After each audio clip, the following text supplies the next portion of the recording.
All right. So the next question kind of is related, at least in my mind. And so let me read the question. It's kind of long, and it started out really more as a statement, but it's got something in there. And this comes up a lot because there seems to be like two camps, the Bitcoin camp, the cryptocurrency camp, and the precious metals camp.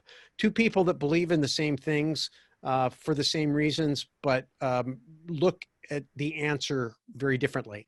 So it says, how do you combine some of the benefits of Bitcoin with silver? How do you put those two together? And then they talk about how this person is, he signed it Ben Franklin. I don't know the name of the person. I don't think it was Ben. He's been gone for a while. Constitutional silver coin, 64 and older dimes, what we call junk silver. And part of the value of Bitcoin is that after 21 million are mined digitally, no more can ever be generated. So we're told. I've never seen the code. I wouldn't recognize it if I did. So you have to take that on faith. Same for constitutional silver coins. No more of those coins will ever be made again. That's probably true. Constitutional silver coins, we call junk silver, easily identified, simple to trade or sell. Forget numismatic unless you're an experienced collector. I would agree with that. Or unless you have an experienced collector as your advisor, someone like Dana, who's a numismatic guru. And as years pass and massive inflation of the dollar happens, meaning devaluation caused by massive printing, the general condition silver coins will be impossible to find. Yes. So many of us are hoarding them now. Yes, please, they're not junk. Oh, he doesn't like the word junk. Sorry. They're constitutional gems from American history. Yes. So the question is, how do you combine some of the benefits of Bitcoin and silver? Any thoughts on that, Dana, before I share mine? Well, I'm really not the person to talk to you about Bitcoin. I understand what it is. I've watched it since its inception. A friend of mine told me I should get some when it was $20 a Bitcoin. And you should have. Yeah, he was entirely right, but he's also got a computer with 18 of them in it that he can't get in. So he lost the password and he doesn't know what it is. So we laugh about that to this day. The one question I have with Bitcoin that you're never going to have with precious metals is, what if the power goes out? If you lose power and the grid goes down, the Bitcoins aren't going to help you that much. So they're two entirely different things. And I do live in the physical precious metals world, so I'm biased. So I'm not the right person to ask that question. Yeah. I'll turn it over to you. Well, so we had another question about Bitcoin too, and I'm going to kind of blend those together. This guy says only boomers and older are talking about gold and silver. Well, I'm certainly in that crowd.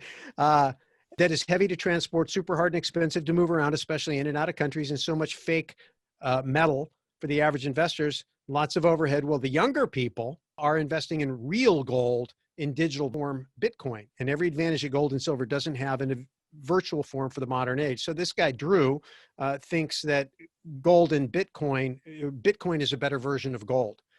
I don't necessarily agree with that. So I'm going to kind of combine these, and then I'll point to a couple of reference books that I think will be useful. To me, Bitcoin is exactly what it says it is. It is a cryptocurrency, and a currency is something you can trade with. Money, on the other hand, is a commodity that should hold its value over a period of time, should be very stable relative to other assets. I don't know that Bitcoin has gotten to the point yet, although when it joined the futures market, all of a sudden the price moderated quite a bit. And I don't think it has to be an either or. How do you combine some of the benefits of Bitcoin and silver? Well, you issue Bitcoin or you use Bitcoin to trade, and then you make it redeemable for physical metal. You back it with something real. It's the same thing you would do with digital dollars or any paper currency. So combining the two is combining the two. So you have a digital currency and you have a physical asset. In terms of younger people investing in real gold, I would say that being a boomer, I would say I struggled and still maybe don't completely understand the what, where, and why of Bitcoin. So I'm not here to cast a vote, but I do tend to avoid things that I don't understand, and especially when they're technical. So if you feel like you've really got your mind around it, but as a younger person, before you turn your back on gold with its 5,000-year history and central banks that are loading up on it, clearly insiders on money and currency and some of the brightest economic minds in the world, even if they use some of their wisdom for nefarious purposes, although I'm not impugning anybody's motives, but it's possible. Ron Paul, a long time ago, wrote a book called The Case for Gold. And it's a good little booklet that talks about why currency should be backed by something physical that, in other words, would be redeemable. Jim Rickards did a follow-up book a few years back called The New Case for Gold, explaining why gold is uniquely positioned to be the ideal backer of currency. Right. So the first notion is to understand that currency and money are two different things. And we covered that, I think, in one of our early episodes. And number two, that gold is unique in its ability to act as money. Now, Bitcoin may be unique in its ability to behave as cryptocurrency. I've read this book. I can't tell you if it's good or bad. I'm still trying to understand it.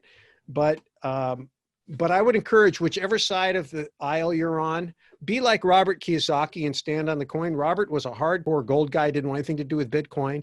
Today, he advocates both. So Right. you don't have to make a choice. You can do both. Right. And I think both Dana and I wish that when presented with the opportunity to do Bitcoin, we would have. Okay. But we were steeped in our thinking. So I appreciate the comments, but I think we can all learn, boomers or millennials, that we need to keep our minds open and look at both sides of the equation.